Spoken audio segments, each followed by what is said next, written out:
Bonjour tout le monde. Okay, well, I'll keep marching through these fuel types and then we'll get into kind of the more, interpretive stuff at the end of in the latter half of the deck. Yeah, this is a presentation, by the way, that's been through many, many changes over the years, and it was originally built by none other than Marty Alexander, and then I think people like Dave Finn and from Alberta and others. I don't know. Chris Johnson may have presented this once, and I've presented it. I think this is my fifth time, and every time I've tweaked it as well. So there's a lot of like font changes and style changes from the slides, but hopefully, and there's a lot of material I know, and but hopefully it's the variety is keeps everyone engaged. So yeah, moving on. So that's the conifer types, and now of course we got the deciduous D1 and the sort of unofficial D2. So this is one with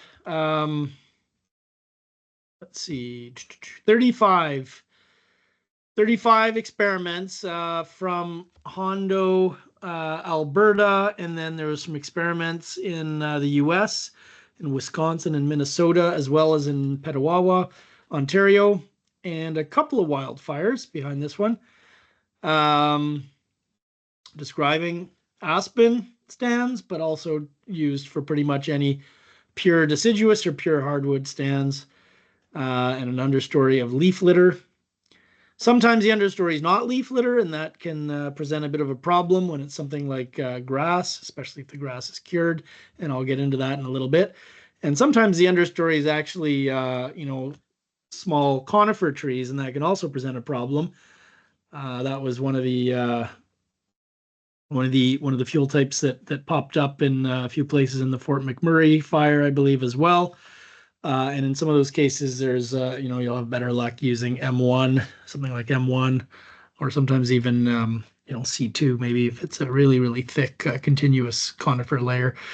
And so I don't have too much to say about the D1 fuel type, but that's kind of the basis. And I guess I don't have a graph for it here, it looks like. So I'll have to maybe add that one in. There's D1, of course, which is, generally slower and less intense than than most of the conifer types, but under high-end conditions can be active as well. And then the D2, which is simply 1/5, 20% of the spread rate of D1, and defined at actually a BUI threshold of 70, which is also very notional. So you got to be a little careful with that one. The slash types here have a few slides. So this is the original experiments in Jack and Lodgepole Pine slash. There were some experiments in various parts of Ontario, as well as across several provinces for this one. There's quite a few data in S1, 59 experiments. You can see in this photo here the little cinder blocks they had. This is like the Fred Flintstone rate of spread measuring method, where they have these cinder blocks hung by wires, and then the wires stretched out into the stand tied to little strings. And so when the fire reached the string and burnt through it, the block would drop and they would know the rate of spread, which is actually pretty clever. Nowadays we have fancier rate of spread timers, but it's still not any easier to actually get a good rate of spread measurement on an experimental fire. So maybe we'll go back to cinder blocks on strings, who knows. Here's another photo from Kananaskis Forest Experiment Station in Western Alberta. And here's the graph for S1, which actually isn't too bad. This is actually a pretty good graph for slash with ISI going up to close to 20. There's a lot of scatter, of course. There's a C3 in comparison. There's some question whether these S types really, at least from the point of view of rate of spread, if they're actually different. All the spread curves are pretty messy. The main difference between the slash types, practically speaking, is going to be the fuel loading, right? So S1, in that respect, is considered light slash. And then S2, spruce balsam slash, so is mostly from experimental studies in BC around places like Prince George. There's also some from the US again, from the Lake States, and I believe one or two wildfires. A lot of data, but it's all pretty low end except for a couple wildfires. Yeah, it's kind of messy, eh? Uh, so again, S2, so here I've shown S1 in the dotted line, and if you end up using these operationally, you're sort of often struck by how S1 and S3, the rate of spread curves are kind of similar, but S2 for some reason is lower. And that's because, again, there's this big influence in the regression in the stats from these two high-end wildfires. And I don't really know if this is real. Um, there's some talk in the STX3 that this has to do with skid trails in this fuel type that might break up the fuel continuity somewhat. But like logging and silviculture's changed from the 1970s, and basically you might have better luck just using something like the S1 curve, and then S1, S2, or S3, depending on the loading, the slash loading, or the estimated slash loading. But again, a lot of slash fires these days are from piles, and so it's not that clear that these are that useful. S3 is the heavy slash one from the productive, heavy slash sites in BC. This was a big problem in the 80s, 70s and 80s when they did a lot of broadcast burning. They got a lot of escapes in these fires. I think there's a couple fatalities actually. And if you look at your the red book pages for some of these things like S3, or you use Red App, like the intensity values are off the charts. Like they're pretty crazy. Like the max is I think 12 kilograms per square meter, the surface fuel consumption in S3. And that again, like it assumes all of this consumption is in the flaming part of the fire, which we kind of now know it isn't. A lot of these larger woody debris pieces will burn as smoldering for hours, and so that's an over prediction for sure of head fire intensity.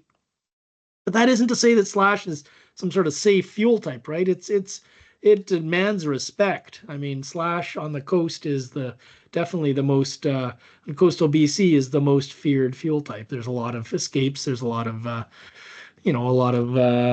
of damage. So just the models are a little all over the place, but that doesn't mean that slash fires are not to be respected. They absolutely are. So yeah, there's 33 data points behind S3, and again, it's not a very high, it's not a very wide range. And so I've just shown the S1, S2, and S3 curves under standard conditions with no BUI effect and small data points. The curves are pretty notional. And if you use the Red Book or Red App or something, the HFI is going to be very high, especially wild in S3, but really high in the others as well because of the huge fuel consumption. So, beware. Slash fires are definitely dangerous, and it's because there's a lot of fuel that's available, and especially if it's left on the block. But often it's not. Often it's in piles, and then the models aren't really doing a great job of representing what pile burning is all about either. So just bear that in mind. If we keep going here, M3 and M4 are kind of interesting because there's a lot more forest health concerns nowadays. There's not a lot of data behind these models, and really, 5 data points for M3, 1 for M4. They had to kind of use their judgment, the original system developers, on how to sort of build a fuel type model out of these sparse data. And so I respect that's a challenging endeavor to take on.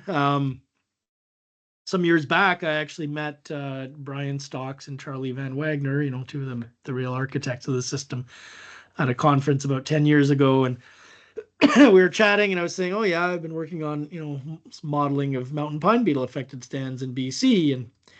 And they said, oh yeah, well, they had been working on these M3, M4 types together. And when they were originally putting these things together, they thought it'd be a really big deal. They thought that these spruce budworm killed balsam fir stands, in central Ontario were going to be like a major problem because of the results of these experiments. They did these experiments and got these tremendous spread rate and fire intensities from these small experiments.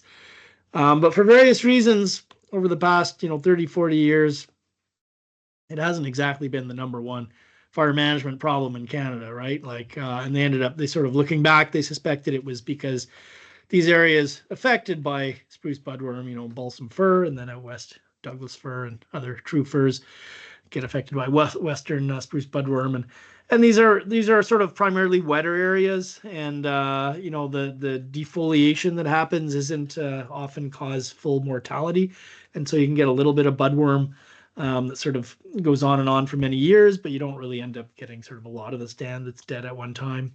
So it really varies. There are sites where it probably would be a big problem if you got under just the right conditions, fires in budworm killed balsam fir or other species, but it's kind of a rare. So nowadays, obviously out west, things like the mountain pine beetle are a much bigger problem, and there's some use of these fuel types in those forests, but it's not a perfect fit for sure. So that's one thing to say, and the other thing is there's always been, or for a while, there's been some confusion how to interpret these variable. Right, this is one of the ones that has a modifier. The modifier is the percent dead fir. So what does that mean, right? If you've got M3, I think I've got a graph here. Right, so there's the data, the points, with the one green square being the one M4 experiment, and the others being M3. And then from these very sparse data, they developed these models.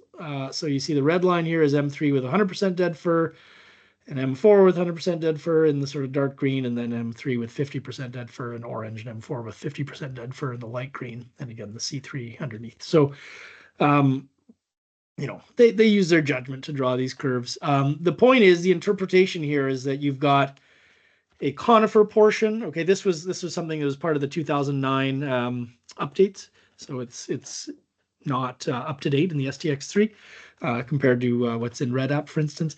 Or FBP Go. So yeah, if you have you've got a conifer component and a deciduous component, just like the M1 and M2. So the conifer component is assumed to be mostly dead balsam fir or dead fir killed by spruce budworm, and the deciduous portion, just like M1 or M2, is assumed to be something like aspen or poplars or some other hardwood. That is basically much less volatile, and that's how the model works.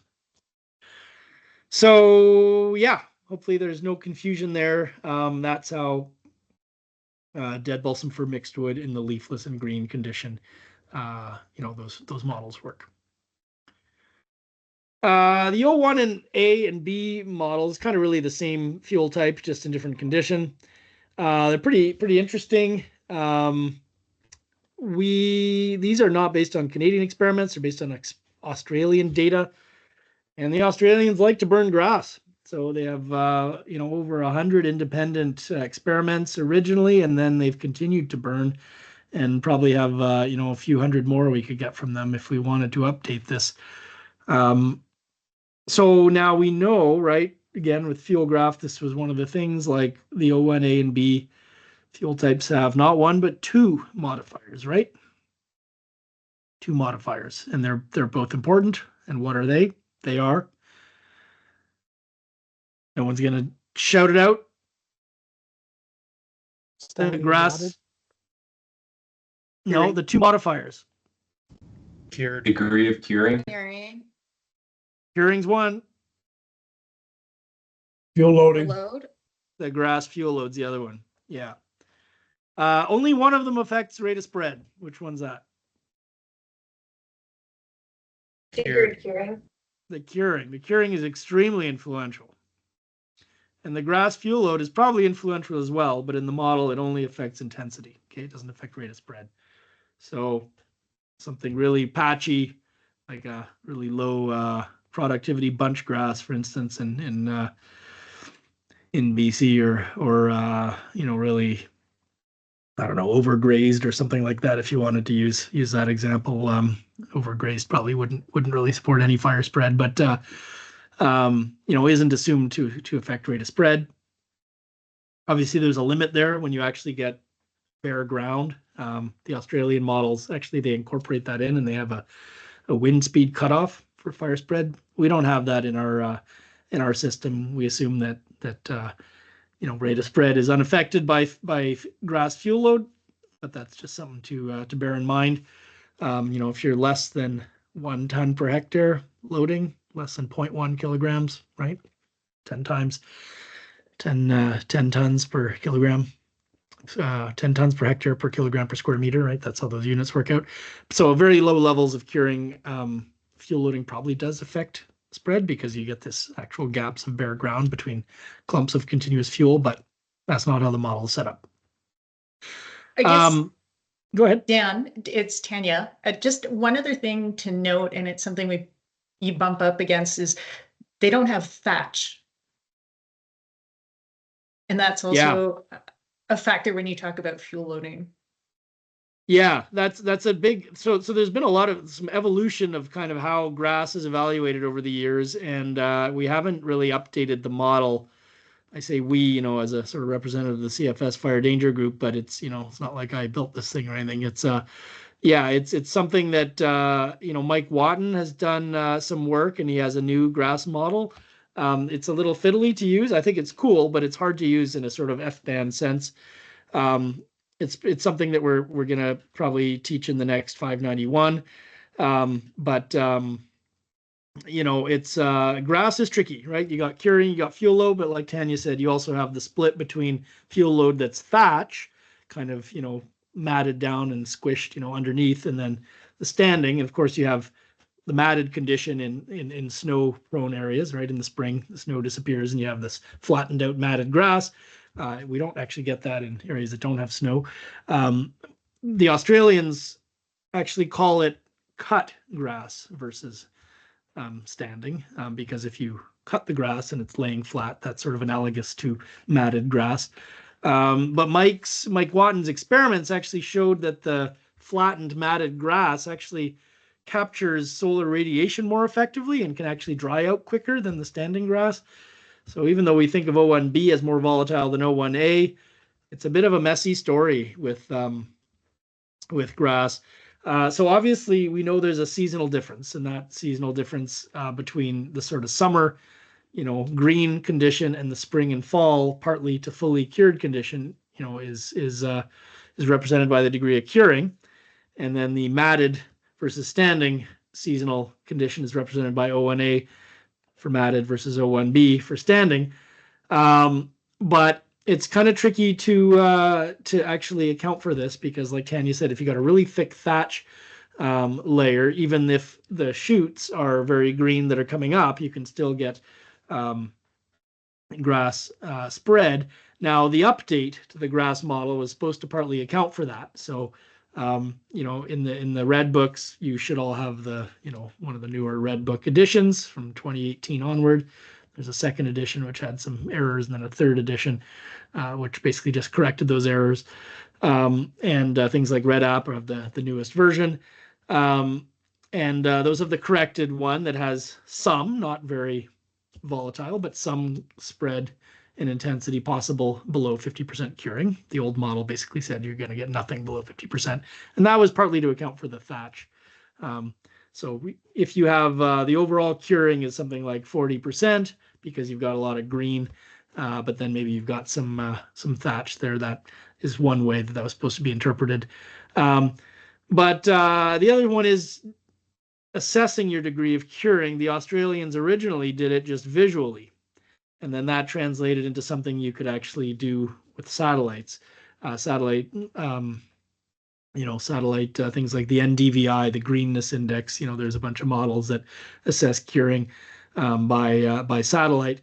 But then actually they realized that if you actually do the effort of pulling the cured from uncured material apart, you actually get a different result because it all looks cured. The outer sheaths of the grass can all be yellowed and brown, but there's still a fair amount of green inside, for several weeks. If you get a very dry summer and early fall until it's fully cured sometime like maybe in early October in a very dry sort of season. And so they published a paper in 2018 saying, oh, hang on, maybe we need to consider the curing, the inner sort of invisible uncured material as well. And the model hasn't been updated to account for that. So the grass models are cool, but it's the key to them working is to basically calibrate the degree of curing correctly. And that often you just have to do kind of by trial and error. There's sort of degree of curing that is sometimes assessed visually by you folks. Operational folks will say, oh, in our area the grass is about this amount cured, and so that's great. And then there's some stuff like NRCan puts out grass curing maps based on satellite imagery, and some work that I think it's Dan Thompson and Peter Engelfield have done the modeling of that.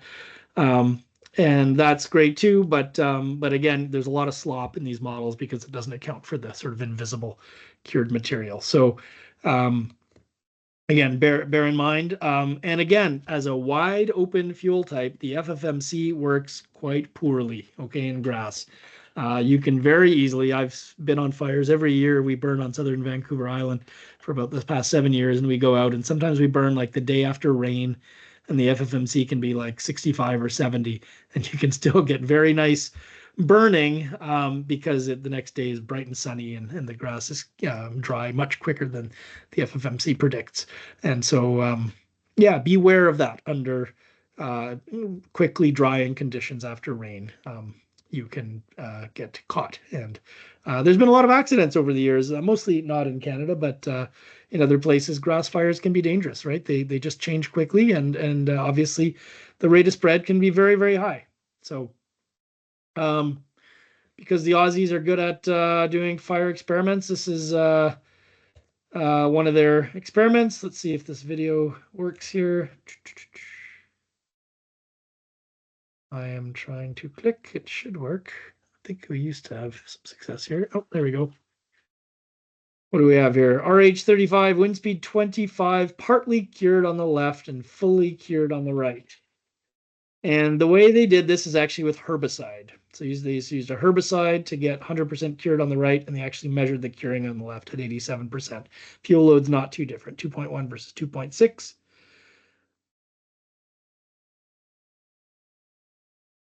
And these videos, these are not the same spot, but they're nicely set up side by side as if they were simultaneous. Well, they are simultaneous, they're just in different places.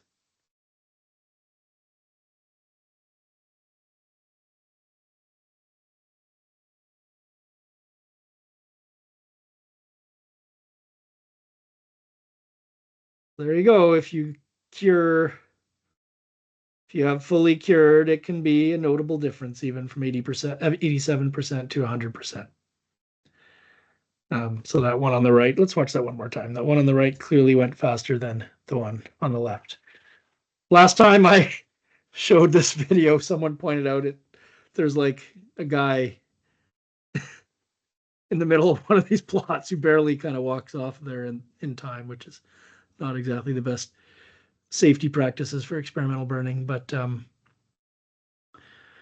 anyway, and I actually, Kelsey Gibbos was there for some of these experiments. She was in Australia in 2015 and said they burned up a couple trucks doing these experiments. So yeah, good for the Australians for their commitment to research, but yeah, it's not without risk. Yeah, there's that guy on the right walking out very casually. Yikes. Anyhow.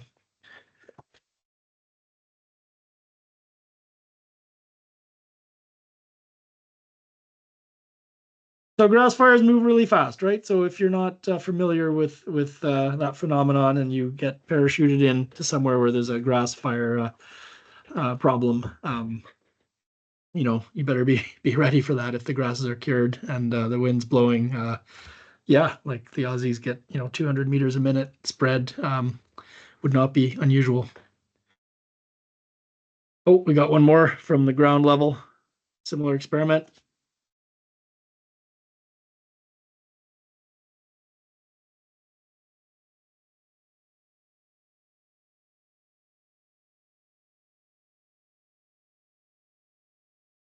And there he goes.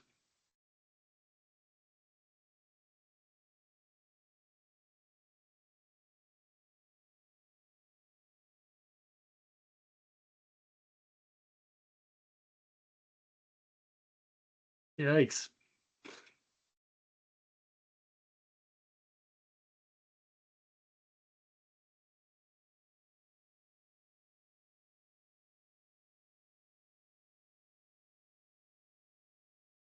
Always nice to see some videos. Okay. Finally, we've got M1 and M2 with 0 experimental burns, right? The theoretical models that combine C2 with D1 and C2 with the D2 before there even was a D2. That's how the M1 was created.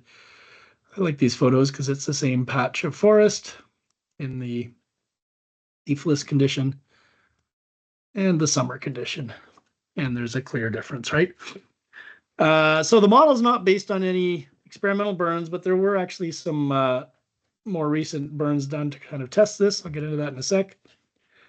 So I think you guys are all familiar with this, percent conifer versus a percent hardwood or deciduous. And the percent is usually mentioned the percent conifer. So we usually would say M1 75% conifer, M1 25% conifer or something. But you could do it the other way around. I just think it's not as common and it could get confusing. So you specify. It's kind of like a dual fuel, a two fuel type concept is how these are put together. You know, pretty basic here that it's a weighted average. Okay, 75% conifer, 25% hardwood in this case. So they weigh the 14 meters a minute, 3 times higher, and you end up with some basic math here. That's how this works. And then that's how the D2 is put together, is basically as long as BUI is over 70, then the D2 is assumed to be 20% of the D1. And is not based on very much data. I wouldn't say it's based on no data. Marty wrote a 2010 paper in the Forestry Chronicle, which kind of describes the logic of this. But there's I wouldn't hang your hat on this sort of BUI 70 threshold too much for D2. I guess we're talking about D2 here. This probably could use some updating. I think this part of the deck was put together before there was a D2, and I guess I haven't updated it.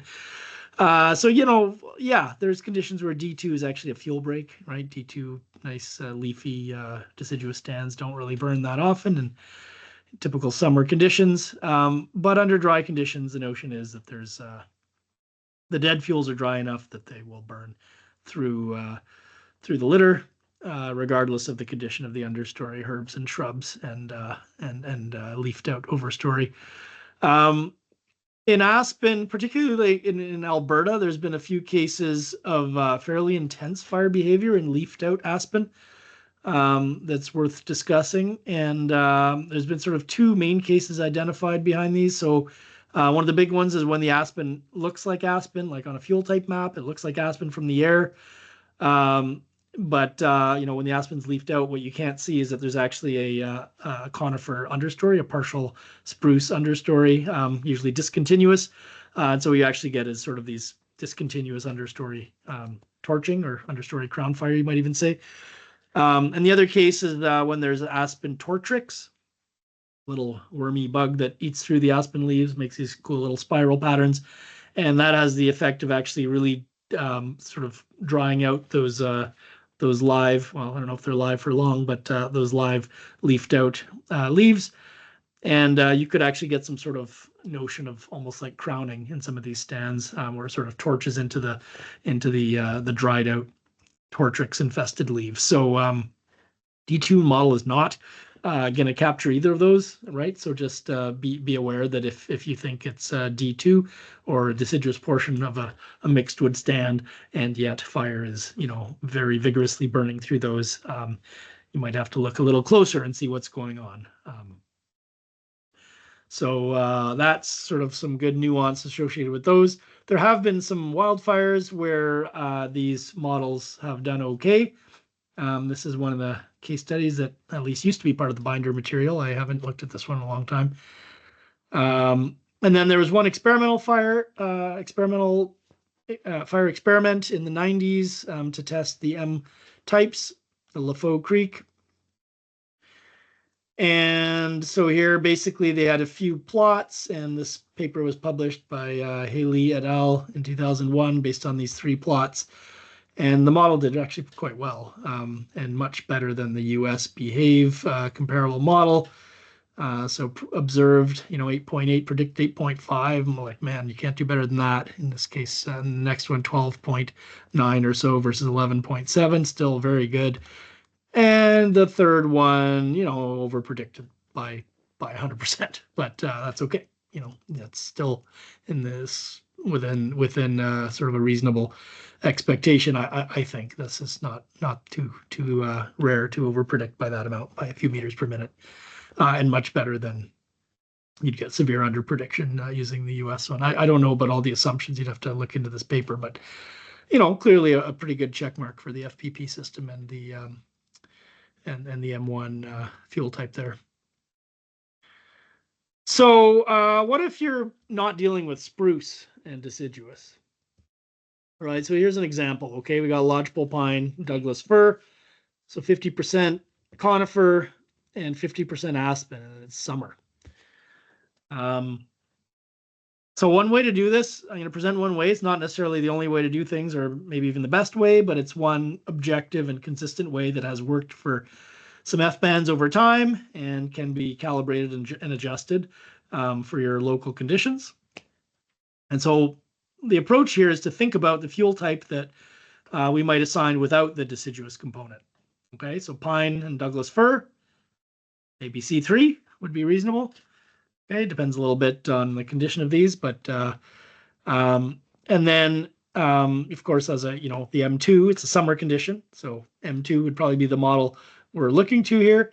And then the point is we might want to adjust the percent until it looks about right here. So if we can first consider the stand without hardwood, and then consider the mixed wood concept, we probably want somewhere that is between the deciduous and the C3. And we're going to have to adjust that percent conifer until we get somewhere where we're happy with. Okay, so you're probably going to have to experiment, and it might have to do with the conditions that you're dealing with. And so you might pick this percentage different if you're dealing with ISI 10 than if you're dealing with ISI 30. Okay, so the example here, lodgepole 35, Doug fir 15%, aspen 50. Because of the C2 component of M1 and M2, it's easy to overpredict. Okay, that's kind of the point here. So in case it's not obvious, we're suggesting that M2 50% would not be the most obvious choice here, because you'd be likely to overpredict, at least under certain conditions. But you're going to adjust that percent based on something that is between your pure conifer choice, which is C3, and D2 in this case for the summer condition. Okay, so so how this looks in fuel graph might be something like this. Okay, where you end up with your black line is C3, the red line in this case is D2, and something in between, in this case M225. Okay, that's sort of the theory being used here. And again, I said you might pick something different if you're dealing with ISI 10. Here I'm showing this with wind speed on the horizontal. So, but anyway, at wind speed 20, maybe you'd be happy with this, and maybe at wind speed 40 you wouldn't.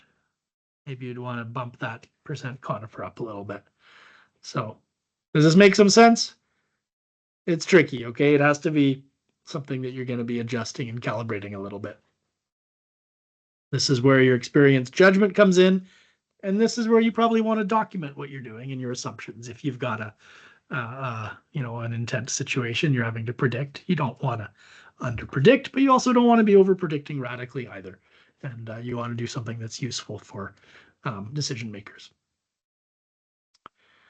Okay, basic rate spread curves. If we put all these together, what a mess. What we've got is we've got a system that has a lot of options. Okay, there's a lot of options. If you combine all the fuel types, I mentioned this in one of the videos, there's not very many fuel types. But if you look at the fuel types we've got and all the modifiers, it covers a fair amount of ground. Okay. I want to hear some guesses. I think you guys probably know this stuff, but what's at the top end here? What are the highest potential spread rates at, say, ISI 20, as this dotted line suggests? What are we going to get at the top end there? What fuel types are these? The red and the yellow curves. Grass. Slash? I heard grass, I heard slash. Those are pretty good guesses, especially grass. What type of grass? Standing. And Matted. cured. Better be cured. You're not going to get a high spread rate if it's 55% cured, right? It's going to be way down near the bottom of the curve. So really cured grass. Turns out that M3, 100% cured, is that red line that happens to be the highest. Sorry, 100% dead fir. Did I say cured? M3, 100% dead fir is the highest rate of spread at ISI 20. And then next is O1B and here I think it's 90% cured. It would be even higher if it was 100% cured. And then O1A isn't too far behind. Okay, and how about the bottom end? What's the slowest?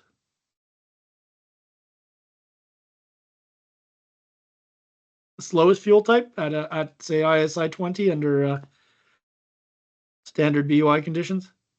D2. D2. D2 shouldn't be too much question there, eh? And what about above it? The colors kind of give it away. It's D1, right? So D1 and D2, like, at higher ISI, you can get a reasonable spread in leafless aspen, but the model isn't predicting, anything too drastic compared to some of the other fuel types. And then everything else is a little bit of a mess, and so we kind of have to zoom in a little bit. So this is the low end, and I eliminated some of the sort of weirdos here. I got rid of the O1 and the M3 and included only one slash type. So if we deal with the bottom end again, all right, D1 and D2. And at the top, what are we probably dealing with here? What are those top end conifer types? What are the fastest spreading conifer types?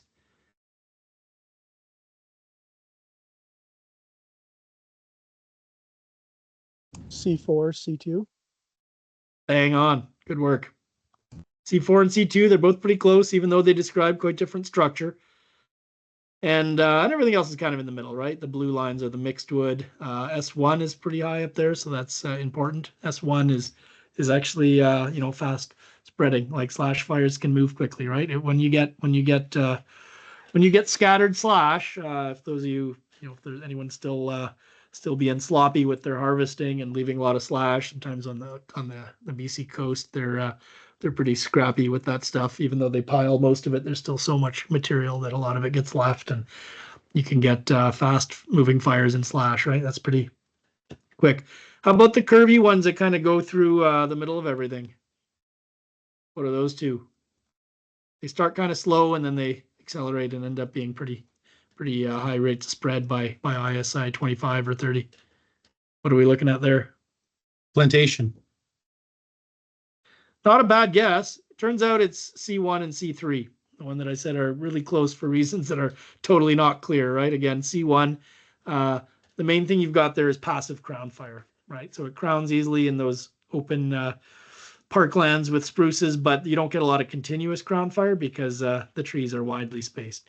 And C3 is kind of odd here because C3 is basically also sort of passive crown fire with clumps, of continuous crown fire. That's kind of what you're getting in that mid-range. And then by the time you get to ISI 25, if you get big wildfire conditions, ISI 30 or something in C3, you're getting continuous crown fire, and you're going to get up much closer to the C2 line by that point. So the point is all this stuff, these lines, they're these sort of statistical and mathematical constructs. Okay, they're supposed to help you. They're supposed to give you some direction what the spread rate might be based on a bunch of experiments, based on a bunch of documented wildfires. As we saw, the actual data is noisy, okay? And you're often going to be sort of plus or minus 30 to 50% on these things, okay? You don't really want to be under predicting by 50%, but over predicting by 50% is pretty common. So these functions are notional. It's these functions that generate the lines in the red book. It's these functions that generate the numbers that come out of Red App and FBP Go. Okay, so it's kind of a good idea to kind of think a little bit about how they work, and that's the purpose of tools like Fuel Graph. And then the mixed wood, of course, blends C2 and the deciduous. And then last we got C5 and C7, which again, for reasons that aren't really, neither of these models are all that great. They kind of actually end up similar, even though we say C5 is super wimpy and C7 shouldn't be that wimpy. There's a lot of, very dry conditions and kind of volatile vegetation and fuel elements in the C7 model, but just sort of a lack of data and a bit of a weird putting things together. The C7 ends up being actually below C5 at the high end, which probably doesn't make a lot of sense. So beware with that one. Okay, so at the end of the day, right, you've heard all this before, or some of this before. Don't fixate on the names entirely because of the tree species. You focus on fuel structure, especially if you're not, if you got something that isn't really an obvious fit with one of them. Focus on the fuel structure in relation to expected fire behavior. But you probably shouldn't ignore the tree species. They're the dominant elements of the community, and they're the basis for the experiments. Okay, they're the basis for the data. So do spend some time with the XDX3 fuel type descriptions. Do spend time studying the photos and the standards that really define the fuel types. I've got a section here which is new, which I think is interesting. And so there's been some, like I said, it's built on data from 1960 to 86, but there has been some recent experiments. So there's been some people sort of really questioning how well fuel types work, in this sort of era of climate change, if we're breaking records on FWI, if we're seeing things we've never seen before. We've got this system based on old data. Does it still hold up? In some cases, the answer is it holds up pretty well. And in other cases, the answer is we got to be careful, and some of these models were maybe a little weak to begin with. So one of these experiments, it wasn't actually designed to test the FBP system at all, but it's ICFME, or the International Crown Fire Modeling Experiment, that was held in Fort Providence. I know people like Angel are pretty familiar with this site. There's still lots of burning going on after this experiment, taken over by FP Innovations in recent years. And basically, this was designed to test a physical model, an American model of Frank Albini, which interestingly ultimately kind of failed. It was a radiation-based model, and it turns out that both radiation and convection are important, and convection in many cases actually more important. And the radiation-driven model did not work. But they did a bunch of exciting experiments and got some neat data. The fuel complex was really, picked very directly to something that would generate crown fires. And so it was 13-meter tall jack pine overstory with black spruce in the understory and midstory, a lot of spruce, a decent amount of downed wood, and an overstory. In recent years, the overstory has actually started to die, and it's more of a scattered spruce with a lot of dead material, which is a bit messier. And a whole bunch of experiments where they did get lots of crown fires. Pretty cool to actually design an experiment around, the confidence of the experimental designers, of Marty and Brian Stocks, who said, like, hey, we have enough faith, we know we can go out and light crown fires in each of these plots if we are a bit patient and wait for things to dry out and for the wind to blow. And they managed to do that safely with no escapes over 5 or 6 years. And ended up with 10 crown fires, a bunch of associated experiments. And so interestingly, if we were to go to these sites today, and have to pick an FBP fuel type, we'd probably come up with something like C2 or C4, fairly dense. There was a lot of dead material. But there's this, a lot of the stands had a pretty good spruce component there as well. But the experiments actually showed spread rate consistently higher than either of those two fuel types. And so this is kind of where I kind of point out that sometimes in certain sort of sprucey complexes, the C2 will actually underpredict, and you got to be a little bit careful there. So this one, which isn't a perfect fit with either C4 or C2, and with that extra overstory and a lot of dead material as well, ended up being, a good kind of, 50% or so higher than the C2, C4 predictions. They weren't trying to test that, but that's an interesting sort of outcome. Another piece that's been a great interest recently is the research on mountain pine beetle affected stands, mostly in BC, but also in Alberta. And so A bunch of folks in BC around 2003, 2004 set up a site called Carrot Lake near Vanderhoof in central BC, and also started documenting wildfires. And, there's this sort of concept emerged. A lot of Americans got interested in this question as well. And this concept emerged that there's kind of a red stage when the needles, the trees are all dead. The needles are still on the trees, and possibly that's, more volatile because you can get still crown fire spread. And then after the needles fall off, you get this gray stage, as you see here. And, as you can see from the photo, there was some question, especially from the Americans, if these types of sites could even support crown fire once the needle fuels are gone. And I'm not sure what you'd call this if it wasn't a crown fire. It doesn't really matter maybe what the notion is, if it's actually spreading actively through the crowns or if it's just spreading through the surface and also involving all the crowns. As we know now, and gosh, the Jasper fire this past summer in the Athabasca Valley south of Jasper is another very good example, unfortunately, of a very intense fire in largely gray stage mountain pine beetle affected fuels. So obviously there is, intense fires are possible in this. With Rick Laneville, who is a longtime FBAN doing some photo interpretation work, we published a paper in 2014 that sort of described a fairly scrappy model for the red stage, which ended up being somewhere between C2 and M3 100%. And then we've got some data. There's sort of a draft notion of a C3 gray attack stand here, or gray attack model here, which I show, which is this blue line. It's quite close to C2. And so the sort of, there's some folks using C2 for these. But there's a huge amount of noise, and obviously some of them are way lower than that, and some of them are quite a bit higher. So it's a tricky fuel type because there's a lot going on. It depends on how rapidly the beetle moved through. Is it all the trees are killed in 1 year, or did it take 5 years for the trees to be killed? And then you had the sort of different stages. Was it pure pine, or is it a pine mixed with lodgepole, or mixed with Engelmann spruce or subalpine fir or other species? And is it all dead? Sometimes it's only half the pine is killed, sort of a light or moderate severity mountain pine beetle. And so all these variables really can affect things.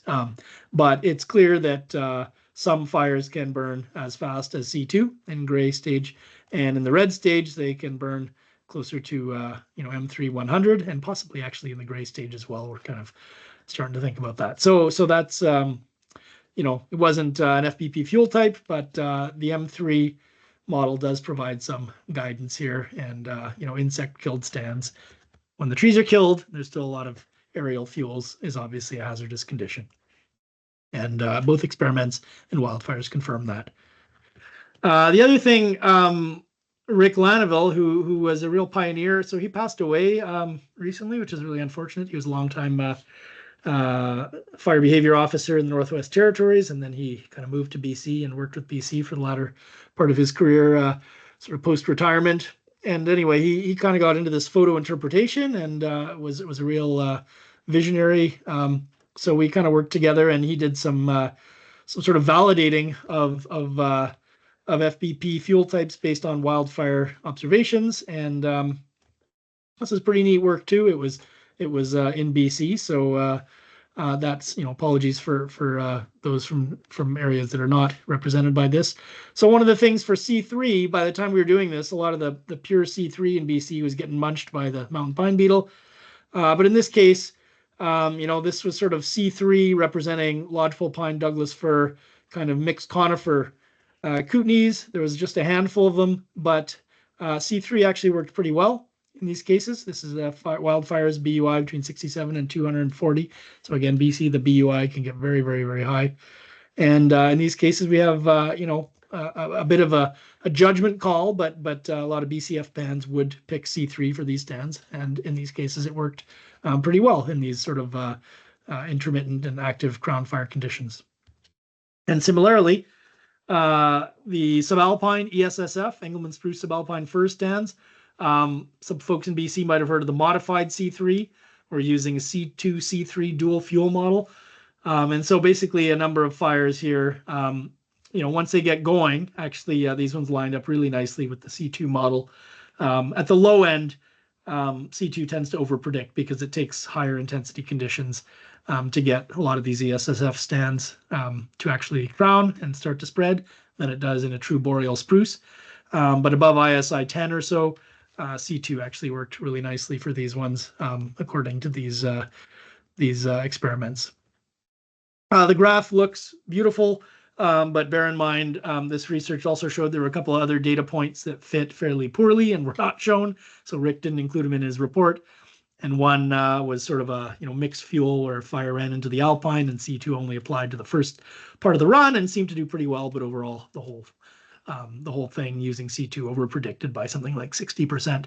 And another case was a significant under-prediction, which is worrisome, and never really landed on exactly what happened, but suspected it had to do with some showers that affected the weather station, but maybe hadn't been experienced at the fire.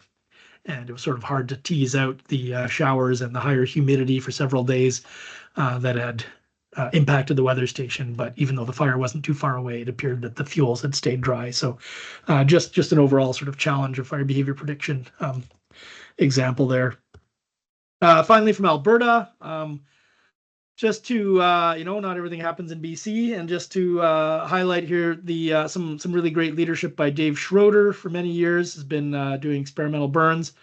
So in 2019, I don't know if some of you were involved, this is pretty recent, and Dan Thompson from CFS published a nice paper, Thompson et al. 2019 in the journal Fire.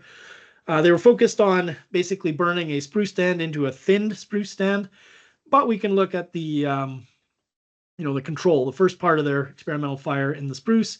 And they talk about kind of using the C2 comparable.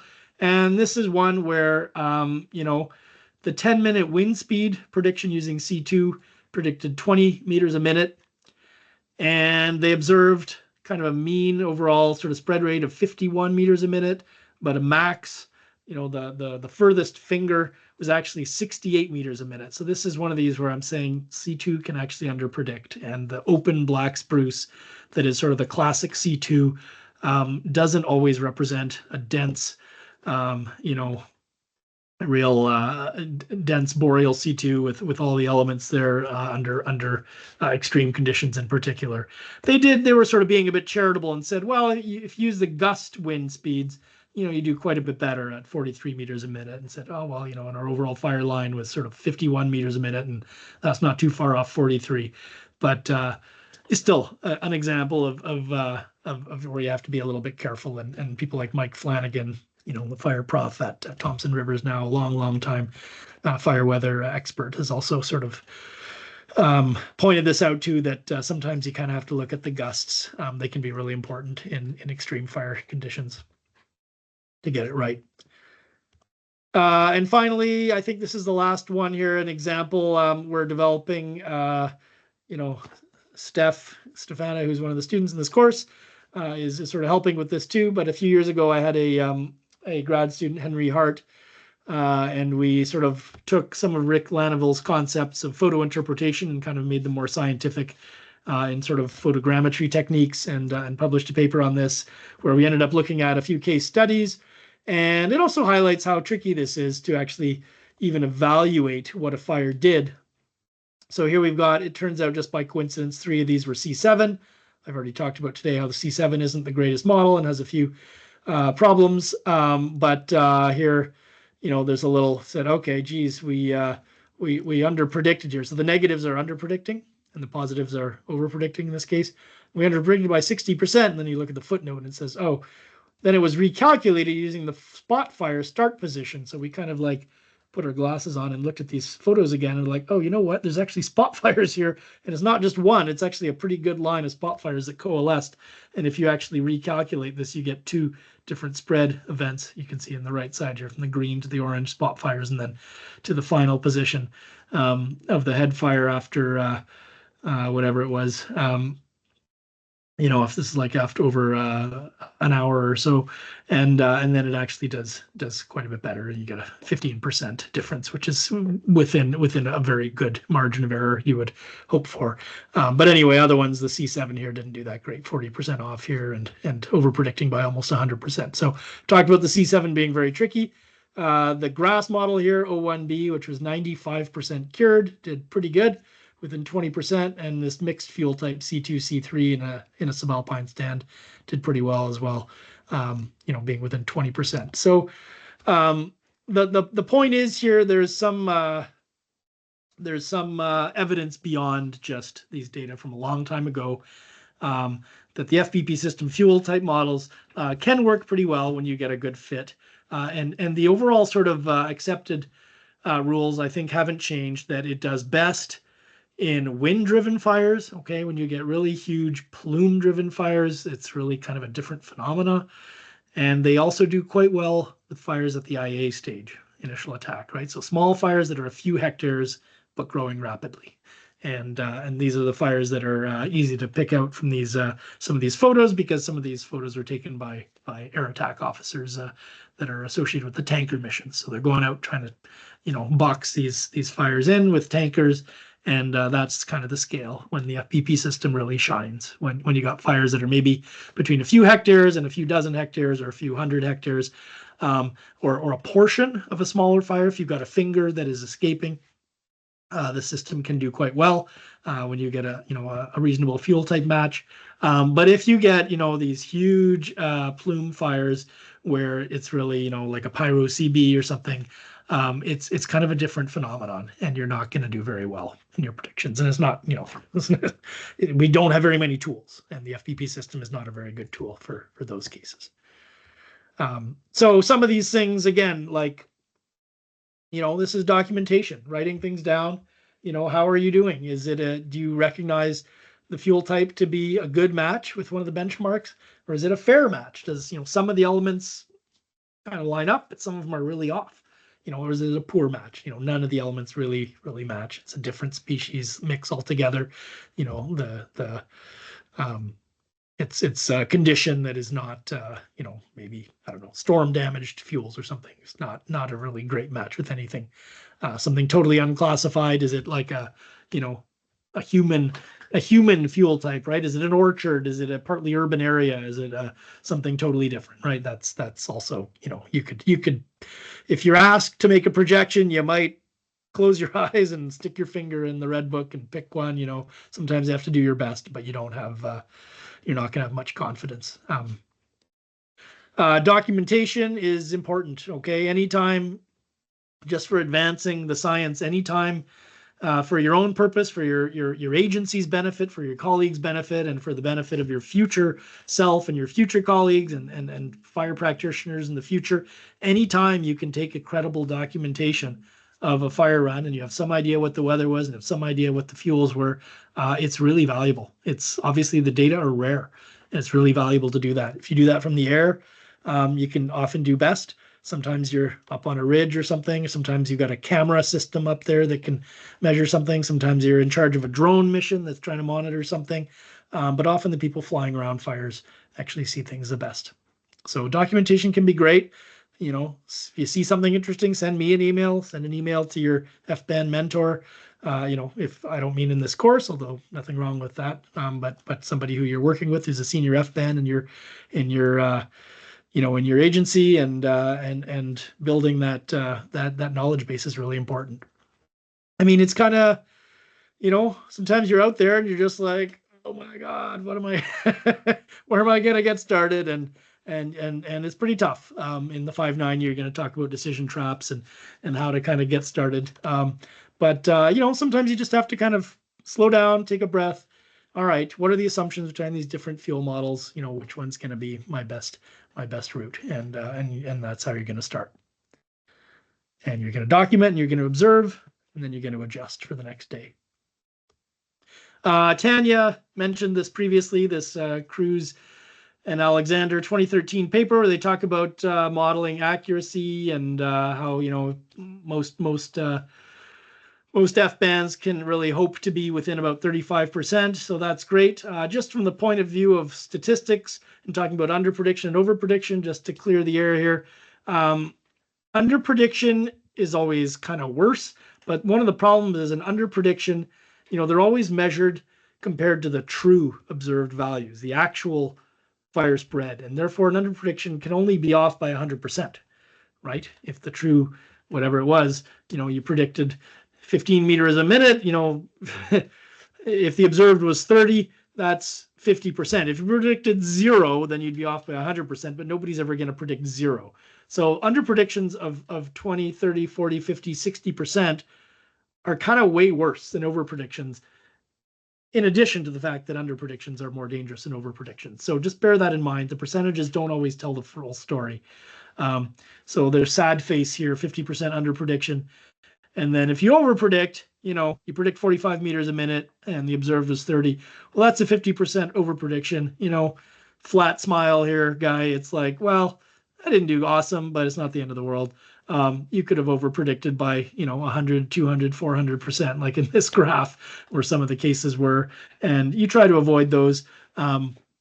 Usually the consequences are not dire from over predicting. You just kind of try to avoid it because you're not offering as good.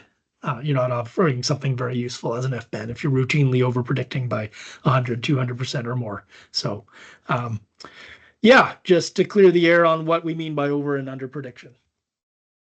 So FBP system fuel types, right? Fuel type maps, they're kind of common nowadays.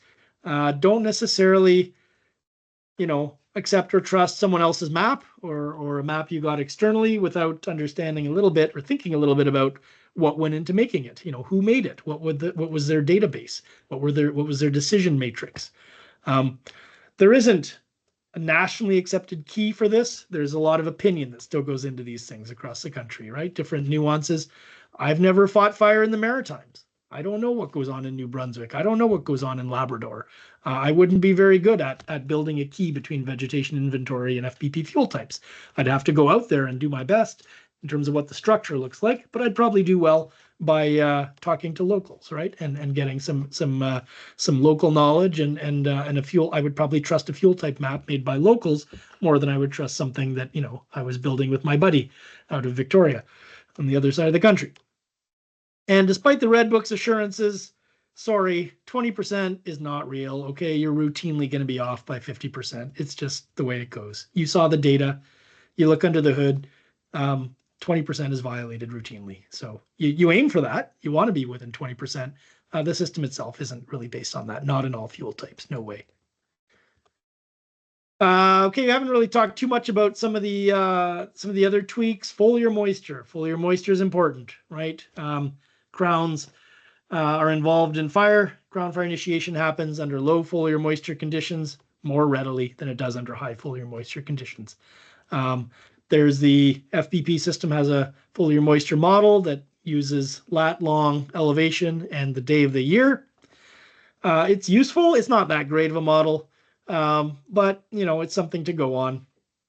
And if you have a direct measurement or estimate of foliar moisture, you can use it in the system, and it's going to change. It's not going to change your rate of spread curve, except with the C6, but it will change the point, at which you assume crown fire involvement begins. So it could change your crown fraction burned and your fire type, right? Surface, intermittent crown, active crown. And it could change your crown fuel consumption and your fire intensity. So if you know something's going on with foliar moisture content, it's good to understand how it works in the system. A lot of the times you're just going to probably rely on the base model that's in there. Understand that it's not the strongest part of the system. It's a good starting point. But for instance, there's different species, right? Species differences, like some spruce and pine, 80 to 100, 120, what's in the system is a pretty good range. But you get into other stuff. Douglas fir can be moister. You get different species of spruce, for instance, other than black and white spruce. They can be different. And so, yeah, it's not very well understood. Usually, though, those ones that are different actually have higher foliar moisture, not lower. But the one exception is when you got real forest health concerns. If you have dying trees, you can have like part of the crown being dead or dying, and then obviously the moisture is much lower. So that's why we make a big deal about the mountain pine beetle and about the spruce budworm impacts.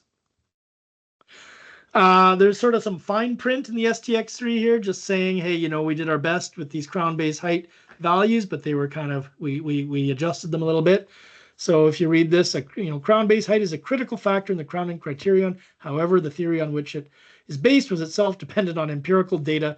The crown base height assigned to each fuel type is therefore the result of some trial. While the independent fuel type description incorporates some indication of the crown base height, the assigned value for each fuel type had to match the general pattern of crown involvement. The final assigned crown base height values represent the real forest structure as well as possible. So this is why, C2 has an assigned crown base height of 3 meters, even though, you go out into a spruce stand and you see crowns that go all the way to the ground, right? 3 meters is, what's that? A basketball hoop that's 10 feet high, right? There's lots of spruce stands that are way below that, but they assign 3 meters because it kind of seemed to work overall with the mix of semi-physical and empirical workings that make the model work. The worst one, like I said before, is probably C7, where 10 meters is assigned, but the actual forests that the experiments were in was about 3 to 5 meters crown base height. So bear that in mind. Yeah, we talked about foliar moisture here. If you do have a sampled foliar moisture content value and you want to put that in, you can do so. Otherwise, you're probably going to use the lat long elevation and day of the year model that's in REDAP. And I think in FuelGraph, you have to put it in yourself. I talked about C5 being used for coastal BC. Seems to work okay if the stand structure matches. You have mature stands with a high crown base height. Some F bands have suggested increasing the BUI effect. So you might actually, in the red book, this has been described to me as moving one column to the right or increasing the BUI by about 20 points. That's somebody's rule of thumb, but because it's it might help avoid underprediction a little bit. So I mentioned it. The other part is these stands often have conifers in the understory too. And so even if you use C5 and it says you're not going to get crown fire, like in this example, below 30, I don't even know. I think this is 30 wind speed, 30 kilometers an hour wind speed. Actually, it looks like it could be wind speed or ISI, but I think this is wind speed in this form. It says you're going to start crowning at 30. That's pretty high. But if you have small conifers in the understory, you would expect those to torch at values well below that if you're getting an active surface fire spread, because the crowns will be so much lower to the ground, and you will get involvement. So some torching of the in the understory, at least at much lower wind speeds, even if the C5 model is credible for representing the overall overstory with those tall crowns. So there's a question about this earlier in BC, and Yukon and other areas of low productivity lodgepole pine. I suggested if you have low surface fuel loading and consequently you expect low surface fuel consumption, one way you can do this is by reducing the max BUI. Okay, so here's how this kind of works. This is FuelGraph with the HFI chart here. So C3, foliar moisture content 110, FFMC is 93, BUI is actually at our weather station 100. And so this predicts 50% crown fraction burned at about 11 kilometers an hour wind speed. That's when we hit that point. But if our forest floor is pretty shallow and we don't have that anywhere near the expected surface fuel consumption, and we're going to reduce the BUI to 50. And here basically we've changed the wind speed threshold from 11 up to 18 kilometers an hour to hit that 50% crown fraction burned. And that's the kind of thing that that is a correct kludging of the BUI, okay, in the FBP system to reduce the predicted surface fuel consumption, if you know that the surface fuel loading is quite a bit lower than the standard.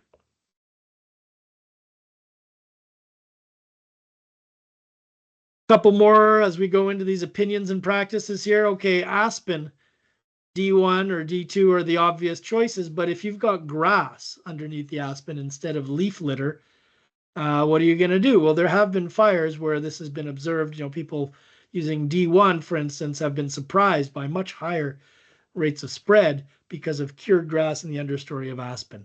So when you have grass with a partial overstory, this isn't easy to do, but because it's happened a number of times, the kind of recommended option is to actually use one of the grass models, the ONA or O1B, but reduce the wind speed. okay, from your actual wind speed. And what you have to do is you have to estimate the difference that is the difference in 10-meter wind speed that is basically due to your partial canopy. And the example here is if your 10-meter open wind speed is 15 kilometers an hour, and you go out and you stand in an open field with your Kestrel, okay, and you can actually kind of measure that out in the open, and then you go in the stand and you with your Kestrel under the same conditions, and you can measure the ratio. Okay, so and if that suggests that basically 2/3, like in this example, you only have 2/3 of the wind speed under your Aspen stand that you would get way out in the open, then you can use that with the O1 model. Okay, so here's the difference here. Like if you use the D1, okay, Aspen, the D1 here with FMC 89 and wind speed 15 predicts only 2 meters a minute, right? But if you use this grass model with this 5 kilometer an hour wind speed, you end up getting 12. And obviously the O1A, the open grass with the full wind speed would over predict in this case, because it would predict with cured grass 22 meters a minute.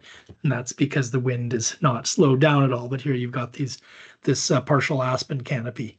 Okay, so hopefully that makes sense. So that is a way of essentially kludging the grass model to account for, you know, the sail effect, right, of the trees acting like a sail that slows down the wind, but you still have understory grass underneath a partial canopy.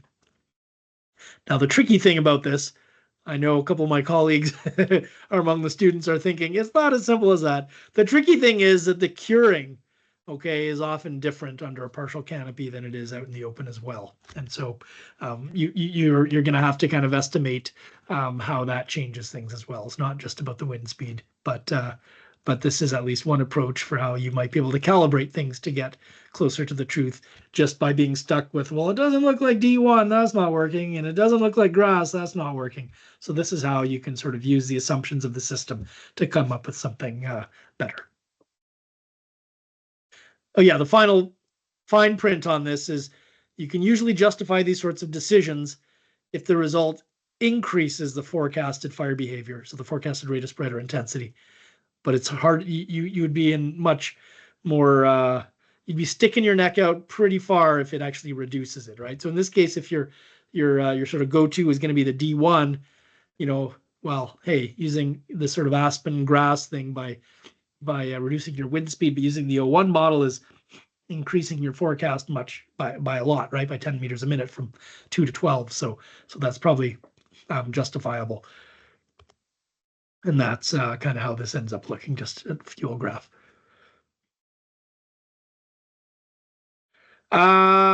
Overall, beware of seasonal differences with non-seasonal fuel types, right? So these conifer types, they're not seasonal models. The forecast you do in May at given FWI indices is the same, other than the foliar moisture content.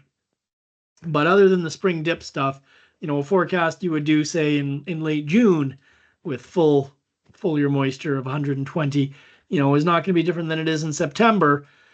But we know that there's, you know, different things going on ecologically, phenologically is the correct term here, the seasonal differences in plant growth and this sort of thing.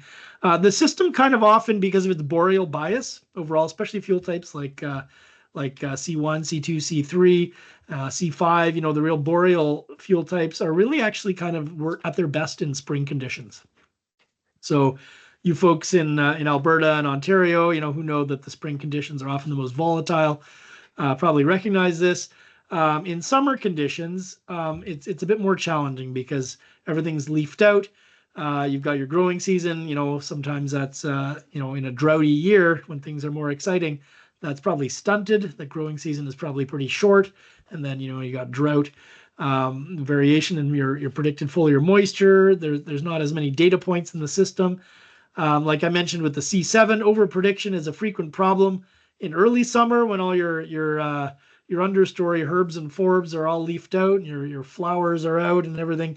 But then by late season, when all that stuff is cured off, well, then you can be surprised again, and under prediction can be a bit of a problem. And particularly as your days get shorter, sometimes the FFMC doesn't get as high, right? Your standard noon values in September, for instance, may not really cut it. They may not do a good job of representing peak burning, and so you got to be a little bit careful in late season as well. There's usually your BUI in some places, and if you've had a droughty summer, your BUI can be very high, and you can be a little bit outside of the realm of the FBP data set in some of those late season conditions as well. So in the STX3, there was this sort of promise that, the existing list of fuel types represents as broad a range of conditions as allowed by the existing fire behavior data. The list of fuel types is not intended to be comprehensive or fixed. Additions and refinements will be made as data becomes available. And, this promise has not really been kept that well. I mentioned there's a few new fuel types in the works, but it's a very slow process. There's kind of a mulch fuel type. I don't know if that was in the video. O2 that's being discussed. I mentioned the C3R and C3G for the mountain pine beetle. There's a bunch of new developments in grass. There's talk of maybe a storm damaged fuel type. There's a little bit of data. Sometimes we want there to be new fuel types, but the data isn't there. And then, of course, the next gen, the progress is not so much in more fuel types as in sort of more flexible conifer types, where we can adjust all the things that we talk about. We can adjust the crown base height, we can adjust the crown bulk density, we can adjust the surface fuel loading, and get sort of a nice sort of more continuous fuel type model where we can tweak all these things. The problem is that those concepts are very data hungry, right? You need to have an estimate for the surface fuel loading. You need to have an estimate for the crown base height, and maybe for the range, the distribution of crown base heights. And you need not only crown bulk density, but maybe you even need to know something about tree distribution. Is it clumpy? Is it spread out? Is it pretty, even like in a plantation? So the fuel types they're pretty good tools. They're great when you get a good match, and it really simplifies your life. If you want to tweak everything, the number of levers and knobs that you've got is kind of limited. And in general, sort of the fuel type knob where you want to, just pick between fuel types is limited. And this promise of, we're going to have all these new fuel types has been kind of not met as well as many would hope.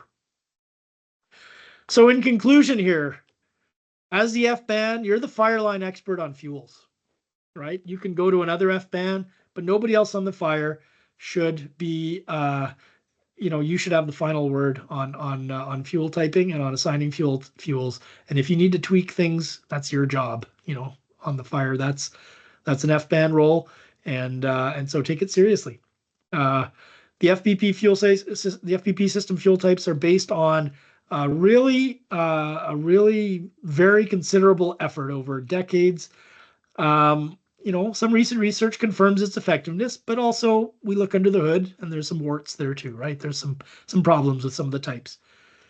Picking the best fuel type is a subjective exercise because you've got multiple variables to consider, and the importance of the different variables really varies at different levels of fire danger, different seasons, and even different sort of situations. Just to do your best, think like a fire, right? How would a fire spread?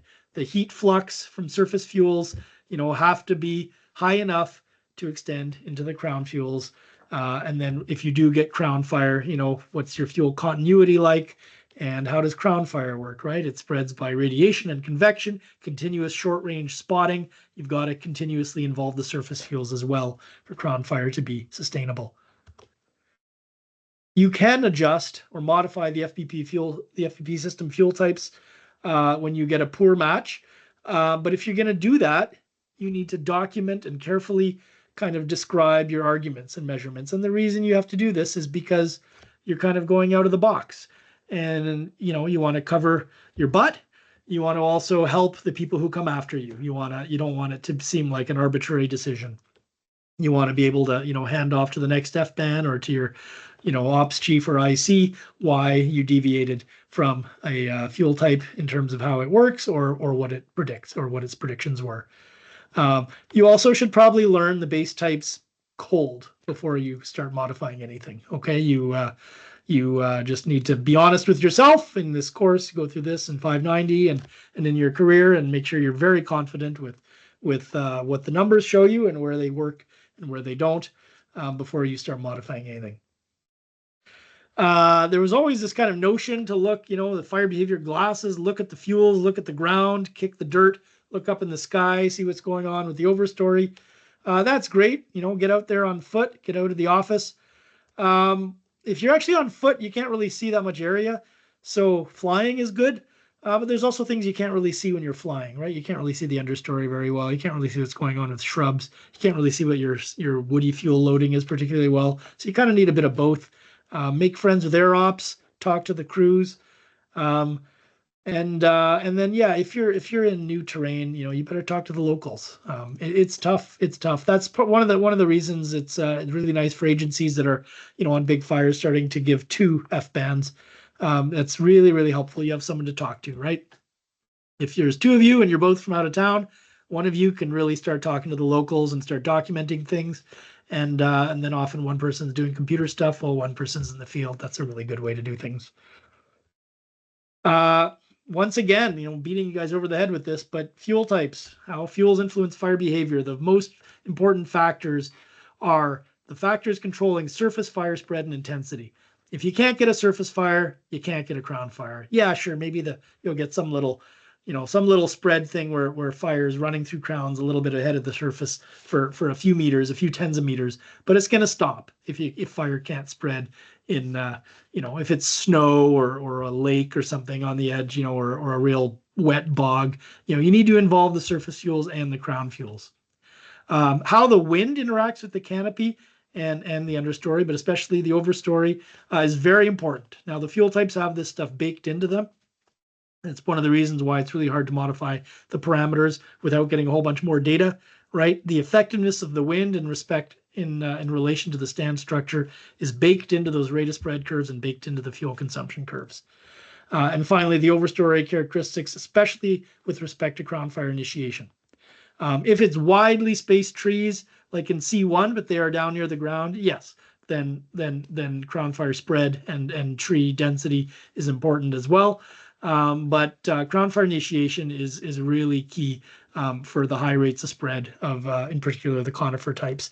If you can't get crown fire initiation, you're not going to get high spread rates, and that's usually a good thing, but something to try to be as specific as possible.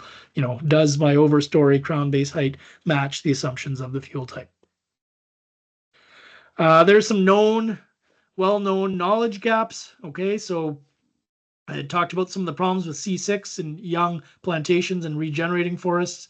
Talked a bunch about insect and disease impacted stands and decadent forests with a mix of live veterans as well as a lot of dead and dying trees. We have to go beyond M3 and M4.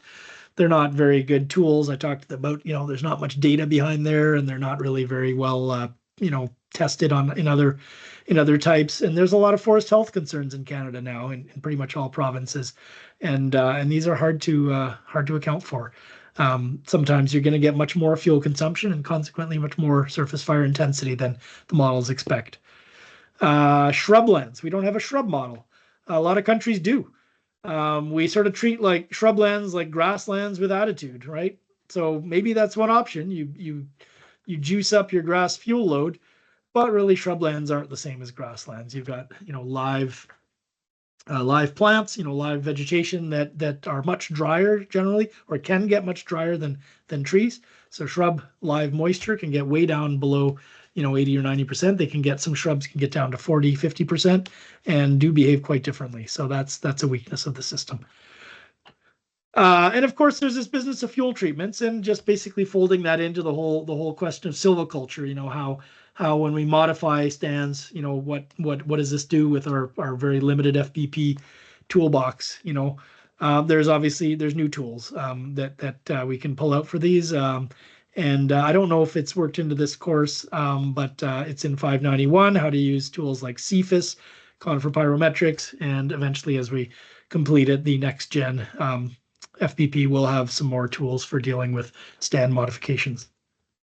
finally, as it's fairly obvious these past few years, wildland urban interface or landscape community interface areas where we have, people's gardens and homes and other structures and fence lines and junkyards and other things can be completely different and way outside the bounds of what the FBP system does, but sometimes we are forced to work in these areas. So nothing much to do there, but be aware that things like golf courses and BMX parks and all these things, mountain bike trails and all that, sometimes even though some of the trees we're talking about are the same, they're not the same as the FBP fuel types. And often that's a good thing, because in these things we have there's more fuel compaction on the forest floor, and you're going to get less volatile fire behavior. But obviously, as we know from woo areas, that's not the case. You start burning houses, and that's very, very, a lot of energy that comes out, and a very contagious process. So we're kind of well beyond the system at that point. So again, final word, as noted before, the FBP system does still perform well and is at its best for wind-driven fires, sort of IA class sizes. I'm not saying, 3 people with shovels. It can be, tankers and bucketing and that sort of thing. But fires that were still kind of at a size and intensity that there's some effort being expressed to try to contain them at least, or portions of large fires that are still within a few tens to a few sort of maybe 100 or a couple hundred hectares of growing kind of fire size. And once we're getting sort of thousands of hectares and big plume-driven fires and major blow-ups, the system has a high end, right? You can put in ISI 60 and see what you get. But often we're dealing with different phenomena there. We're dealing with much more plume-driven phenomena. We're dealing with long-range spotting. We're dealing with upper layers of the atmosphere where, our 10-meter wind speed isn't really describing atmospheric processes that accurately. So, we're going to do our best, but we're going to have to live with quite a bit lower accuracy in those cases. So I think that's it. Marty always had this little slide, pretty cool. There's a bar with Marty and thirst risk, like the fire danger. So I actually went into an AI program and I was like, oh, hey, maybe we could update this with a, fire danger meter and say, risk of confusion or something like that. And what would that look like? And this is what it came up with. And I was like, oh, well, this is a fuel typing. Any questions?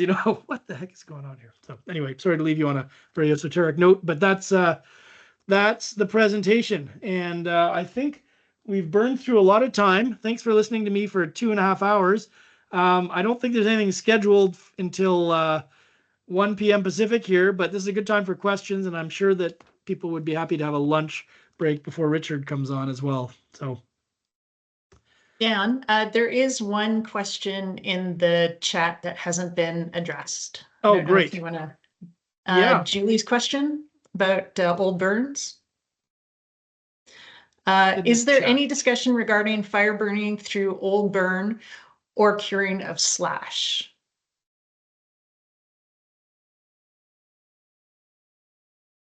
The same assumptions apply. Old burns you could handle if you could estimate how the fuel bed has been changed. So if you could estimate what your fuel loading is, again, you could consider tweaking the BUI to get at something matching your expected surface fuel consumption. That's not easy to do. I'm sure that's not something that anyone is doing routinely. And it also depends on if your overstory is alive or dead in the old burn. So if you've got an overstory, assuming there was, say, a fire through a pine stand, and then a few years later, there's another fire. Was your pine stand killed? Crown fires kill trees. Surface fires, some trees are killed, typically. Some survive. I don't think in Canada we have any trees that will actually survive a full crown fire. But yeah, surface fires and the edges of crown fires where you tend to get, the fire went to bed at night or whatever, the crowning stopped for some period of time, some portion of the perimeter. You tend to get some trees surviving, or maybe it was a fairly low intensity fire to begin with and some trees are still alive. So those are critical factors in a reburn, right? So I can't tell you specifically that these tools are going to be great or terrible for reburn conditions. But just again, you got to think about what's the condition of my surface fuel, what's the condition of my canopy fuels or overstory fuels, and what guidance would I expect from one of these fuel types. If you have no idea, perhaps the best you can do is actually document what you see and try to give a big margin of error, right? As Scott talked about the margin of error last week. The key thing is to keep people safe. And the second goal you're trying to do is help fire management decisions. So, yeah, that's maybe a bit of a cop-out of an answer, but probably as best we can do. The fuel types and the data are obviously not based on reburns. So in their basic form, there's not too much we can say. Okay, so with that, we're about 35 minutes over, and we've got 25 minutes before the next session. So I'm going to call it. And if you have any questions about fuels, we'll have office hours tomorrow. Or actually, I think we have office hours. And I got to check the office hours. I can't remember. Yeah, I think they're in the schedule as 2:30 Pacific.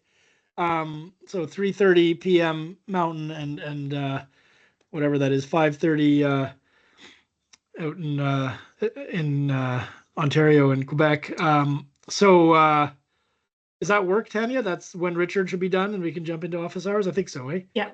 Okay, so I sorry that we ran over. I know guys are going to be scrambling to grab something to eat before our next session. We will tighten this up. So yeah, if folks could try to be back for 2 o'clock, then we will go from there. Thanks, everyone. See you soon.